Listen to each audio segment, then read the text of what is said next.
vocês. Hoje a gente vai dar continuidade no nosso estudo de Gênesis, capítulo 3. Eu gostaria de pedir, antes da gente começar, que você se inscrevesse no canal, desse um like no vídeo e compartilhasse esse vídeo com seus amigos que podem ter interesse nesse tipo de conteúdo. Isso vai ajudar muito o canal a crescer. Gostaria de dizer também que eu estou muito feliz de poder estar aqui gravando esse vídeo para vocês. Se você não viu o nosso vídeo anterior sobre o começo de Gênesis 3, eu que você veja para que você possa entender na íntegra esse vídeo que a gente vai estar fazendo agora, esse vídeo que você está prestes a assistir, ok? Gênesis 3:7. Os olhos dos dois se abriram e perceberam que estavam nus.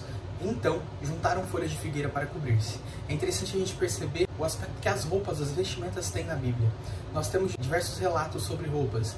Um deles é, por exemplo, a roupa do sumo sacerdote, que serviria para dar glória e esplendor a Arão. A gente tem um relato bastante direto também sobre roupas no livro de Apocalipse, capítulo 19, versículo 8.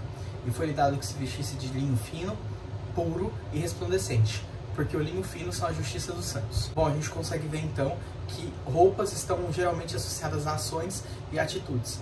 Adão, após pecar, ele perdeu a sua glória, o seu corpo de luz. A gente já viu como era o corpo do homem antes da queda. Ao perder esse corpo de luz, ele se apagou completamente. Veja que ele fez o caminho inverso do que o da transfiguração de Yeshua, lá em Mateus 17:2. Ali ele foi transfigurado diante deles. Sua face brilhou como o sol e as suas roupas se tornaram brancas como a luz. Veja que nós temos aqui associação direta da mudança da tonalidade das roupas de Yeshua. As roupas também começaram a brilhar e também se tornaram brancas. Veja que o fato do autor citar a roupa de Yeshua já é um remes, uma dica em hebraico, para que a gente consiga começar a perceber que as roupas têm uma associação direta com o caráter da pessoa que vai estar usando aquelas roupas. Outra coisa interessante da gente perceber é que antes da queda, Adão não conseguia ver a si mesmo. Por quê?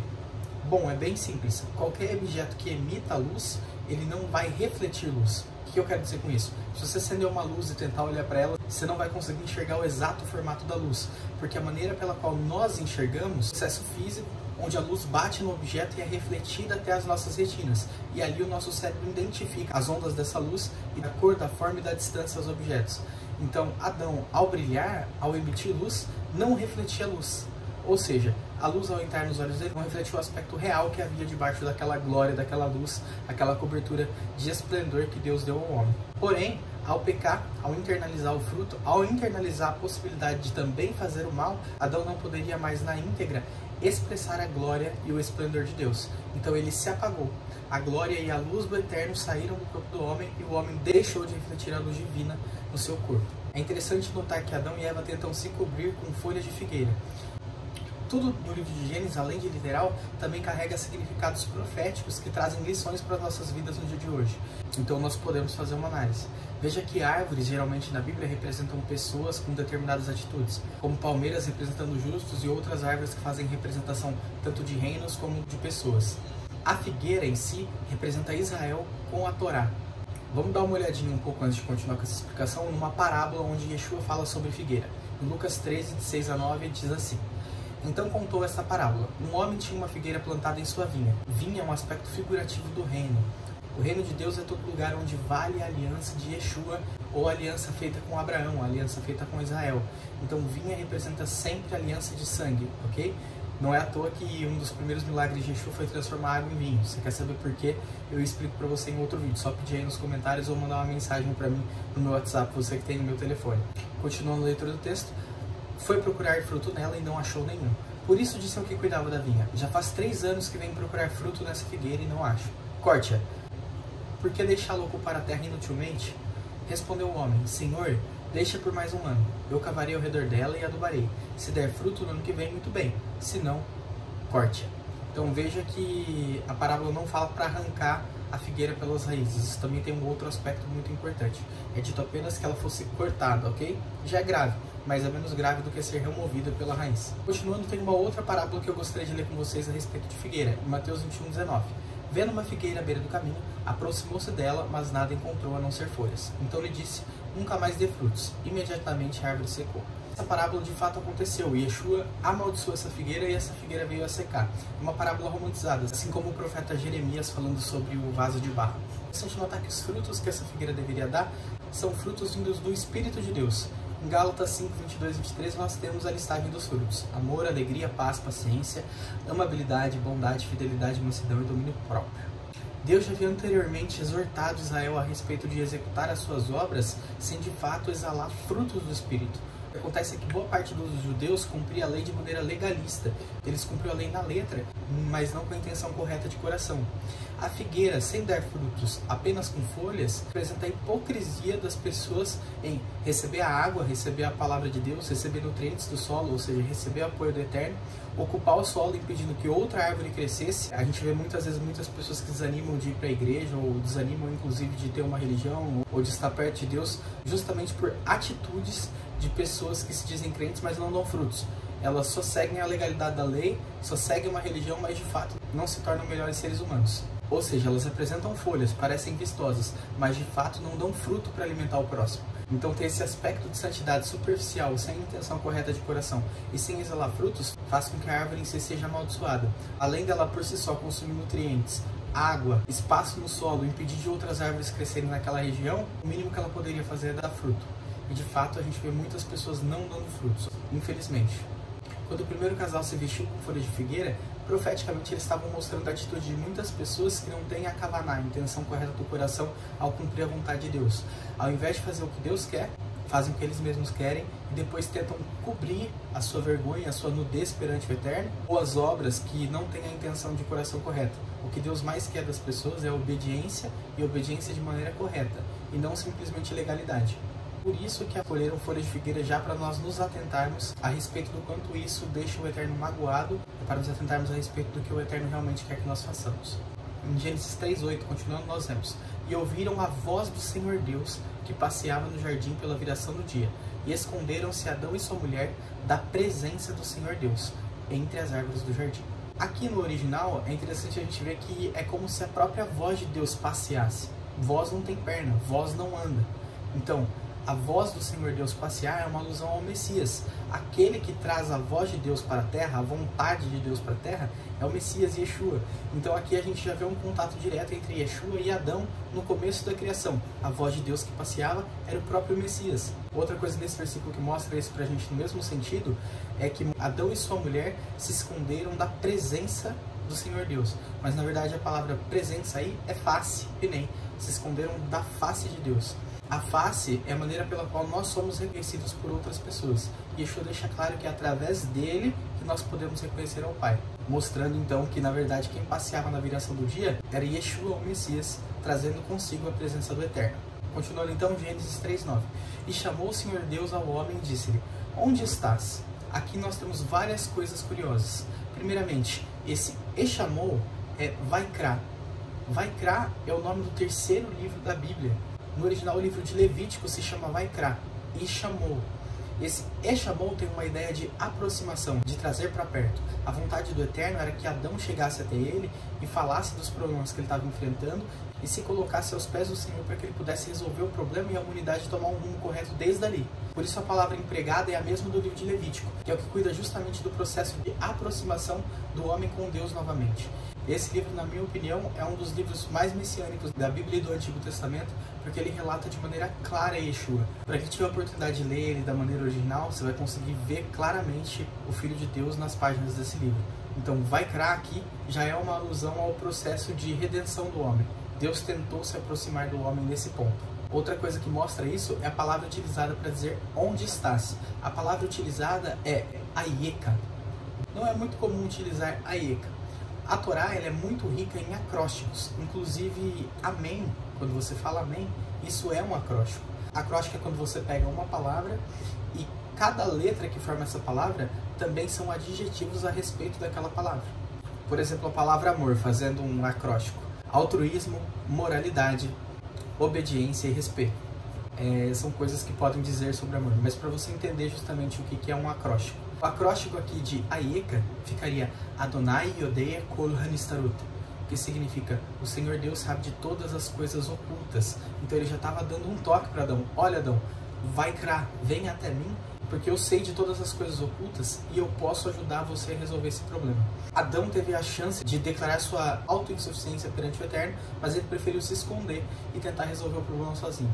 Isso trouxe consequências catastróficas. Inclusive, Adão fez pior do que isso. Ele culpou o Senhor Deus por ter dado a mulher para ele. E a mulher, por sua vez, culpou a serpente. Então, os dois culparam a Deus pelo próprio erro. Se nós continuarmos a ler, a gente vai ver o desenvolvimento disso tudo. Eu quero chamar a atenção agora para o versículo 14. Então o Senhor Deus disse à serpente: porquanto fizeste isso, maldita serás mais que toda a fera, e mais que todos os animais do campo. Sobre o teu ventre andarás, e pó comerá todos os dias da sua vida. Esse versículo é outro versículo extremamente profético. Andar sobre o ventre quer dizer que ela não poderia mais ser dependente do Senhor Deus. Ela estaria fadada a cumprir apenas aquilo que era do seu instinto. Então o diabo, por mais que ele tenha obediência total e plena ao Eterno, ele segue como uma das criaturas mais tristes da Terra, porque ele não consegue mais ter acesso e a dependência ao Eterno. Sem isso, você é só uma casca, um ser vazio. E pó comerá todos os dias. Pó é uma alusão direta ao homem. Comer pó significa absorver pó, trazer o pó para si. O diabo estaria fadado a trazer o máximo de pessoas da humanidade para dentro dele, para fazer parte do corpo dele, absorvendo essas pessoas. Assim como existe o corpo de Deus, o corpo de Cristo, que seria a igreja, Israel, junto com os crentes não judeus, nós temos também o corpo do diabo, formado pelos filhos do diabo. O livro de João é muito específico em mostrar que nós temos filhos de Deus e filhos do diabo. E essas pessoas, infelizmente, ao fazerem parte do corpo do diabo, estão fadadas a receber aquilo que o diabo também receberá no fim dos tempos. Outra profecia messiânica nesse capítulo é em Gênesis 3,15. Porém, inimizade entre você e a mulher, entre a sua descendência e o descendente dela. Este lhe ferirá a cabeça e você lhe ferirá o calcanhar. Ferir a cabeça simboliza desmantelamento total. Então o corpo da serpente seria morto. Todo aquele pó da terra que foi absorvido pela serpente teria o mesmo fim da serpente em si, porque ela receberia o seu ferimento fatal na sua cabeça, ou seja, fadado à destruição final. Enquanto que o fato de ferir o calcanhar traz a ideia de um ferimento não fatal. Curioso notar que esse calcanhar seria o calcanhar do Messias, porque o descendente da mulher seria Yeshua. Veja que Yeshua não teve um pai mortal, ele não teve um pai humano. Ele foi descendente apenas da mulher, Maria, ou Miriam, como você preferir, cumprindo então essa profecia dada em Gênesis 3,15. Descendente da serpente seriam os filhos do diabo e aqueles que passaram a fazer parte do corpo da serpente. A ideia de falar sobre calcanhar ferido também é muito interessante. O calcanhar é a primeira parte do nosso corpo que entra em algum lugar. Então, ao pisar em algum lugar, a primeira parte do seu corpo que toca o chão é o calcanhar. A mordida no calcanhar é não fatal. E uma coisa muito curiosa é que a palavra em hebraico para calcanhar é akev. Lembra muito Yaakov, que é Jacó. A serpente ferir o calcanhar desse descendente da mulher mostra que ela atacaria o primeiro ponto de entrada do Messias em algum lugar. Veja que a serpente feriria a geração de entrada do Messias de volta na Terra. O diabo atacaria o Messias naquilo que lhe é mais caro, ou seja, a geração de entrada dele na Terra. Hoje a gente vê a nossa geração sendo extremamente atacada, principalmente os mais jovens. Tanto para facilidade em ter acesso a coisas que elas não deveriam ter, promiscuidade sexual, drogas e outros tipos de problemas que antes existiam, mas eram menores, não eram alçados de maneira exponencial por conta da tecnologia. Quero trazer para vocês uma coisa bastante curiosa. Lá no finalzinho de Gênesis a gente vê que Deus construiu para o homem uma túnica de pele. A palavra para pele em hebraico é or, mas a palavra para luz em hebraico também é or. O que muda é a letra gutural. Uma é escrita com aleph, a palavra luz é escrita com aleph, e a palavra pele é escrita com ain. Então veja que a sonoridade é idêntica. Deus deixou de cobrir o homem com um tipo de or para cobrir o homem com outro tipo de or, porque ele abriu mão da sua primeira cobertura, da sua primeira pele que era feita de luz. Então a túnica de pele feita, a palavra no original mostra que era pele humana realmente. Todas as letras em hebraico carregam um significado intrínseco, que nós chamamos de significado pictográfico. Elas também carregam um número próprio. No hebraico as letras têm valor numérico.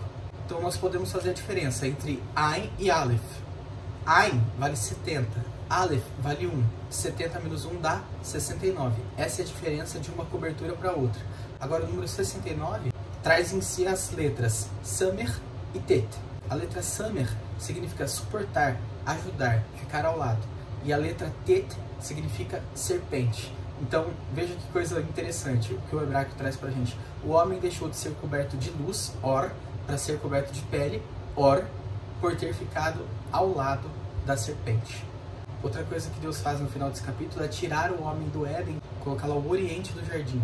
Nós temos também uma caminhada de volta do homem para o Éden. É isso que nós devemos fazer na Terra. Tentar nos aproximar do varão Yeshua, do homem perfeito, para que nós possamos voltar a acessar o jardim do Éden. Essa caminhada é muito bem descrita pelo tabernáculo. Quando nós formos fazer o estudo ali do livro de Êxodo, vai ficar muito evidente o que eu quero dizer com o homem ter sido colocado ao oriente.